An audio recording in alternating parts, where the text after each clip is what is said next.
Hayreddin Barbarossa meneror Mediterania Barat pada paruh pertama abad ke-16 Raja Charles kelima dari Spanyol. Kapalnya diserang dan ditangkap oleh Knights Hospitaller. Serangan mereka terhadap kapal-kapal Kristen, terutama milik Spanyol, memberikan mereka jarahan yang cukup banyak.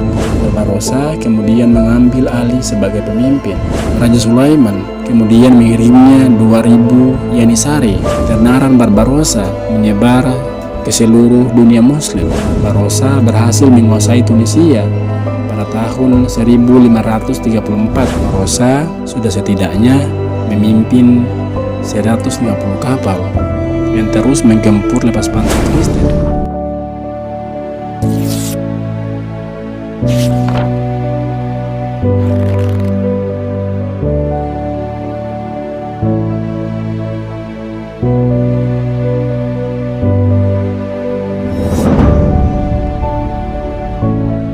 Hai, it's me, D again. Bagaimana kabar kalian hari ini? Semoga sehat-sehat selalu, stay strong dan jangan pernah menyerah. Seperti biasa, kita akan selalu mencari hal-hal menarik yang ada di dunia ini untuk dibahas bersama-sama. Dan semoga saja you guys enjoy the video. So, pada video kita kali ini, kita akan membahas salah satu bajak laut yang paling ditakuti di dalam sejarah dunia. Uniknya lagi, bajak laut yang gagah perkasa ini adalah seorang Muslim yang juga mampu memberikan ancaman dan teror bagi kekuatan laut armada-armada Barat dan Eropa pada saat itu. Seperti apa nantinya? Pantengin terus ya. Jangan di skip biar kita sama-sama paham, oke? Oh iya, before we continue, don't forget to subscribe juga ya, agar kalian selalu menjadi yang pertama yang mendapatkan update notifikasi setiap kali ada video baru dari kami. Cus, langsung ke videonya.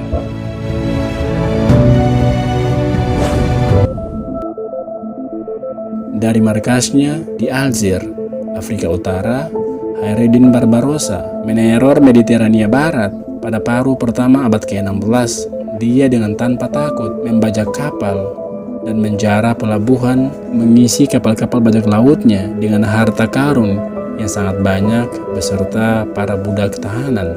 Namun Barbarossa lebih dari sekedar prajurit yang kaya raya. Dia adalah seorang pejuang yang terampil dengan naluri politik yang sangat cerdas. Kemampuannya ini kemudian membawanya untuk beraliansi dengan kerajaan Islam Turki Ottoman dan secara aktif menentang salah satu raja yang paling kuat di Eropa pada saat itu, Raja Charles kelima dari Spanyol. Terlepas dari kisahnya yang memukau, Hayreddin Barbarossa memiliki awal petualangan yang sangat sederhana. Dia dilahirkan di Pulau Lesbos di Yunani sebagai putra seorang pembelot Kristen yang telah bergabung dengan pasukan Ottoman. Oruk, kakak laki-laki dari Barbarossa, adalah orang pertama dari keluarganya yang berangkat ke laut untuk mencari petualangan. Tidak ada kejelasan apakah Oruk bergabung dengan angkatan laut Ottoman atau kapal dagang, tetapi pada tahun 1503 kapalnya diserang dan ditangkap oleh Knights Hospitaller, pasukan militer pemerintah Kristen yang saat itu bermarkas di Pulau Rhodes di Yunani. Oruk menghabiskan 2 tahun yang sangat mengerikan sebagai budak di salah satu kapal Knights Hospitaller, tetapi akhirnya Oruk berhasil melarikan diri dan bersatu kembali dengan saudaranya. Mereka kemudian menetap di Pulau Jerba di lepas pantai Tunisia. Tempat itu merupakan sarang bagi bajak laut, dan kedua bersaudara itu kemudian dengan antusias bergabung dengan barisan mereka. Kakak beradik ini menyadari bahwa mereka memiliki bakat untuk menjadi bajak laut. Serangan mereka terhadap kapal-kapal Kristen, terutama milik Spanyol, memberikan mereka jarahan yang cukup banyak, hingga menarik perhatian dari Amil Aljazair yang kemudian memutuskan untuk bergabung dengan mereka. Tidak berselang lama, mereka pun sudah mempunyai armada sendiri dengan 12 kapal. Armada mereka itu digunakan untuk meluncurkan serangan berani terhadap benteng Spanyol di Afrika Utara. Saat dalam pertempuran menyerang tempat ini, Oruk kehilangan lengannya karena tembakan dari senapan model lama yang disebut Harquebus. Oruk adalah orang yang mempunyai mimpi untuk lebih dari sekedar menjadi seorang bajak laut. Dia ingin mempunyai sebuah kerajaan sendiri di Afrika Utara. Kesempatannya untuk mewujudkan hal itu datang pada tahun 1516 tatkala pemerintah Algier meminta bantuan bajak laut ini untuk mengusir tentara Spanyol dari Penan Algier, tepatnya di sebuah benteng pulau kecil. Oruk pun dengan senang hati setuju membantu untuk mengusir orang-orang Spanyol itu. Oruk kemudian mendirikan pemerintahannya di kota Algier, menggantikan pemimpin yang lama karena dia tenggelam saat mandi di danau.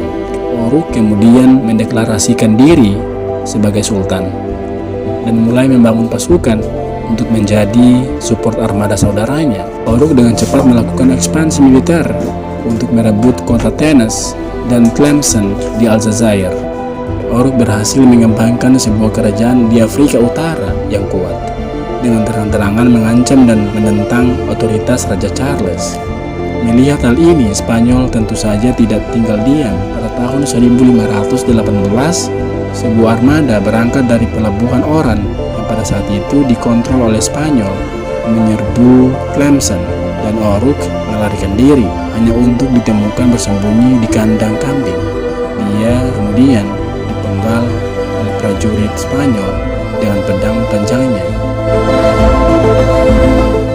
Di Algier yang pada saat itu ditinggal mati sultannya, Barbarossa kemudian mengambil alih sebagai pemimpin. Dalam menghadapi tekanan Spanyol, Barbarossa menunjukkan kecerdikan politiknya dan meminta bantuan dari Raja Sulaiman, Sultan Islam dari Kekaisaran Ottoman yang pemerintahannya berpusat di Konstantinopel. Raja Sulaiman kemudian mengirimnya 2000 Janissary yang merupakan pasukan elit Ottoman. Sebagai gantinya, Algier menjadi tempat kekuasaan Ottoman yang memungkinkan Barbarossa untuk melanjutkan pembajakannya sambil menaklukkan benteng-benteng tambahan. Meskipun begitu, ancaman utama tetap ada di depan mata. Spanyol masih menduduki kota Penan di Algier. Pada tahun 1529, Hayreddin Barbarossa membombardir pertahanan Spanyol di kota itu agar mereka menyerah dan memukuli komandannya sampai mati. Ketenaran Barbarossa menyebar ke seluruh dunia Muslim. Bajak laut veteran seperti Sinan si Yahudi dan Ali Karaman datang ke Algier dan berniat bergabung dengan Barbarossa karena tertarik dengan prospek memperoleh kekayaan. Barbarossa terus berjuang dalam politik dan juga pembajakan.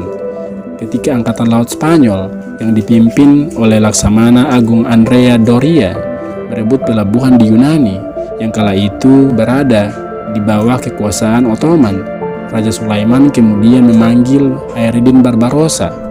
Barbarossa kemudian dengan cepat menjawab panggilan itu dan berlayar ke Ottoman. Untuk membuat Sultan terkesan, Hayreddin Barbarossa membawa hadiah-hadiah yang eksotik seperti harimau, singa, unta, sutra, kain emas, dan perak, dan 200 wanita yang hendak dia berikan kepada Raja Sulaiman.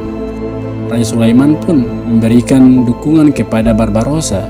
Apapun yang dia minta, Raja Sulaiman akan kabulkan. Singkat cerita, Barbarossa langsung mempunyai armada yang terdiri lebih dari 100 galai dan galiot yang merupakan jenis-jenis kapal pada saat itu, dan memulai agresi angkatan laut yang mantap di seluruh Mediterania. Setelah merebut kembali pelabuhan-pelabuhan Yunani, armada Barbarossa meneror pantai Italia. Di dekat Napoli, Barbarossa dan orang-orangnya berusaha menculik bangsawan Giulia Gonzaga yang sangat cantik. Sayangnya, dia berhasil melarikan diri. Barbarossa bahkan meneror Roma, tempat Paus Clement VII yang sekarat karena ditinggalkan para pengikutnya, yang melarikan diri dan membawa lari harta dari Paus itu. Namun serangkaian aksi teror ini hanyalah bagian dari strategi yang besar. Pengalihan perhatian dari tujuan sejati Barbarossa, yaitu mengambil alih Tunisia, dan rencana itu pun berhasil. Barbarossa berhasil menguasai Tunisia pada tahun 1534. Namun, kesuksesan Barbarossa terhitung sangatlah singkat. Pada tahun berikutnya, Raja Charles V mengirimkan pasukan militer yang sangat kuat dan berhasil merebut kembali Tunisia setelah pengepungan selama seminggu diselingi dengan pertempuran berdarah. Kembali di Algiers, Khairuddin Barbarossa tidak gentar sama sekali dan ingin kembali membalaskan dendam. Dia kemudian berlayar ke Mediterania Barat, dan saat mendekati Pulau Minorca di Spanyol, kapalnya kemudian mengibarkan bendera yang diambil dari armada Spanyol pada tahun sebelumnya. Tipu muslihat ini memungkinkannya untuk memasuki pelabuhan tanpa gangguan. Ketika barisan pertahanan menyadari tipu muslihat tersebut, mereka berusaha membela diri, namun memutuskan untuk menyerah beberapa hari kemudian dengan menuntut agar nyawa mereka diampuni dan harta benda mereka tidak dirampas. Barbarossa mengingkari janji ini dan membombardir kota tersebut, membawa ratusan orang untuk kemudian dijual sebagai budak. Selama beberapa tahun berikutnya, Barbarossa sudah setidaknya memimpin 150 kapal yang terus menggempur lepas pantai Kristen di Mediterania secara bertubi-tubi. Pada tahun 1538, ketika Barbarossa terkepung di pelabuhan Ottoman Preveza, Yunani, dia mengalahkan armada yang lebih kuat milik pimpinan Laksamana Andrea Doria. Pada tahun 1541, Barbarossa juga mengalahkan ekspedisi yang dipimpin oleh Charles V yang menuju ke Algiers. Ketika Barbarossa berangkat dari Tunisia ke pelabuhan Prancis di Marseille dan Toulon, dia disambut karena Prancis dan Kekaisaran Ottoman telah membentuk aliansi. Mereka disatukan oleh persaingan mereka melawan Charles V. Dari Prancis, beberapa kapal Barbarossa berlayar di sepanjang pantai Spanyol dan menghancurkan kota demi kota. Pada tahun 1545, Barbarossa akhirnya pensiun dan kembali ke Istanbul, di mana dia menghabiskan tahun terakhir hidupnya dengan damai sembari mengenang masa hidupnya. Khairuddin Barbarossa meninggal pada tanggal 4 Juli tahun 1546 dan dimakamkan di Istanbul di Barbaros Türbesi, makam Barbarossa. Makam itu dibangun oleh Mimar Sinan yang terkenal. Sampai sekarang, makam itu masih berdiri di distrik modern Besiktas di tepi Eropa Bosporus. Nah, itulah akhir dari pembahasan kita kali ini. Kisah hidup yang menakjubkan dari seorang bajak laut muslim yang perkasa, Khairuddin Barbarossa, dengan izin Allah telah berhasil memporak-porandakan kekuatan besar armada-armada laut Eropa dan Barat pada saat itu.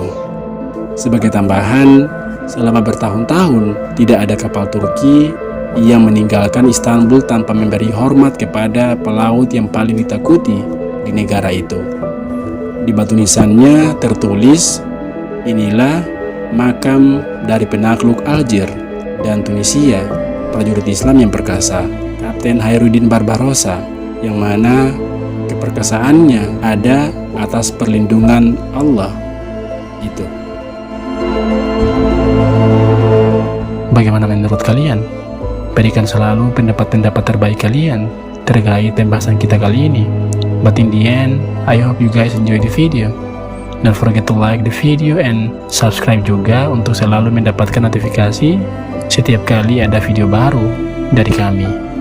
Now it's time for me to sign out. My name is D. Stay safe and until next time.